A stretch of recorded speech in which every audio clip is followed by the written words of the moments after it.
back to Tuning Pythons. My name is Dhriti, and in this tutorial I'll be introducing you to Django, and it's all about Django today. Now Django is a high-level Python web framework that encourages rapid development. Now if you want to make a web application, I think you should use Django because it uses very less code and it's very easy to work with. Django supports the MVC pattern. Now let's see what the model view controller pattern is, that's the MVC pattern, and we'll also see what the MVT pattern is, which is the model view template. Now when talking about applications that provide UI, web or desktop or something like that, we usually talk about the MVC architecture, and as the name suggests, in this we'll be working with the model, the view and the controller. Now the model view template pattern is slightly different from the model view controller. That means the MVT pattern is slightly different from the MVC pattern. In fact, the main difference between the two patterns is that Django itself takes care of the controller, which leaves us with the template. Okay, so here we're going to work with the MVT pattern. Okay, and the template is basically the HTML file mixed with the Django template language, DTL. Okay, in Django, every web app you create is a project, and one project consists of many applications. An application is a set of code files relying on MVT. Okay, now let's say you want to create a website. Okay, the website here is the project, and the news, the blogs, etc. are going to be the applications. Now let me explain the architecture to you guys. Okay, now first the client sends the HTTP request. What's a HTTP request? It's just a request you make, like you search for something, okay, flower, something like that. And then via the URL dispatcher, the URL dispatcher, by the way, has many rejects, okay. Now with the help of the URL dispatcher, it's going to the view. I'll tell you how. The URL dispatcher has many rejects, and with that it's going to go to the view, okay. The view will go to the model, and the model has many classes which will get mapped to the database. It'll take the information you want, like you're searching for something. It'll take the information from the database. It's gonna come back to the view, and it's gonna attach a template to it. Okay. What's a template? As I mentioned it earlier, it's a HTML file. Okay, it's going to build the front end of your web application. Okay, so now it's going to attach a template, and it's going to send it back with the URL dispatcher via the URL dispatcher back to the client, and the client is going to display it in the browser.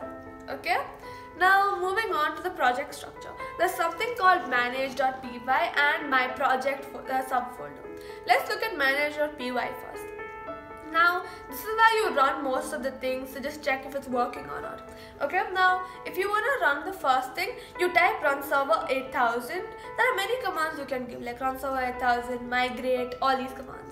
Okay, and if you want to call the manage.py, or if you want to run that, then you have to press the following buttons: Control, Alt and R. Okay, at the same time. Okay, now moving on to my project subfolder. It consists of init, settings, URLs and WSGI. By the way, settings works with the database. Okay, moving on to the application structure. Now you just created the my app application, and like the project, Django creates a my app folder. Okay, now we have init.py, admin.py, models, tests.py, views.py and templates.py. Let me explain models.py.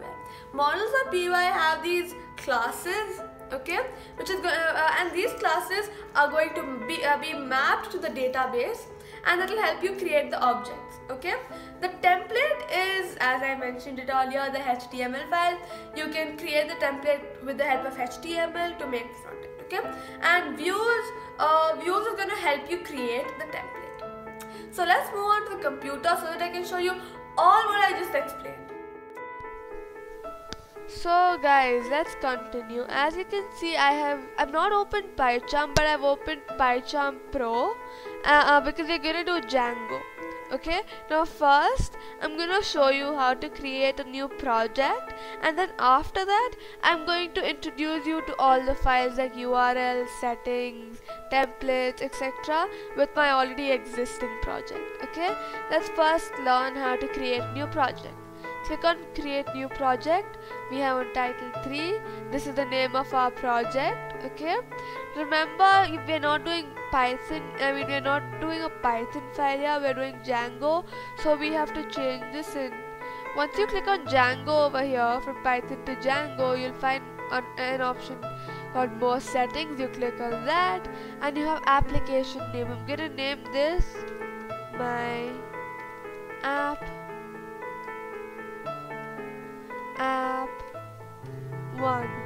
Okay, and as I mentioned it earlier, one project can have many applications, and here this is one of our applications. Let's create this.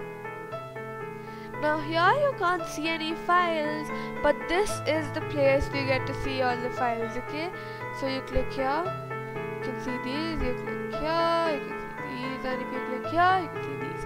So there's models, apps, admin, edit, test views, URL, settings, WSGI, and manage.py. So let's close this program, and I'm going to take you to my already existing program. This is my site 4, and here I have all my files. Now in this program, what this does is, if you enter a year, then it's going to return all the cars that have been registered at that time. Okay, so yeah, sort of like this taxi app, if you have heard of Uber. Okay, now first let's go to URLs, and here we have a URL regex. Okay, here we have a URL regex, as you can see, and here it says views.your-archive. Now where does this go? It goes to views. Okay, in views, as you can see, it says right here, import from models, import cabs. Okay, and cabs list for me in this program is in models. Okay, because we are importing cabs from models. So we're gonna go to models, and here I have both my classes. Let's concentrate on the first class, which is cabs. Now I have my DB browser open here, just show you guys. So we have this by the way, this ID over here is a special ID. Okay, so don't bother about that. So we have number right here, we have type, we have capacity, we have here in the exact same order, and this particular class is going to map to this database right here for all the information. Okay, and close this, and we have our template, which I've written with the help of HTML. So yeah, so this is the front end of our application. Okay, and my settings right here are all the settings for the database. Okay, so let's execute this program. I'm gonna click Ctrl-Alt-R, and I'm gonna type run server space 8000, and it's gonna give me this link. Okay, I'm just gonna copy this link, go to this page, and I'm gonna search for this particular address. But I'm not just gonna type this, I need to also type my application name, which in this case for me is ubi2/a-year. Okay, because here, as I mentioned it earlier, you're supposed to enter a year, and it's gonna print all the cabs of that year registered in that year. So for example, 2004, the year I was born. Enter, and here we have all the cabs, which are the year 2004, as you can see, 2004, 2004, 2004, all of them are 2004. Okay, and here I have a radio button, because while booking a taxi you can only book one. So yeah, you choose a taxi and then you can submit your query. So yeah, this program has been executed without any errors, and I hope you guys understood this, and thanks for watching.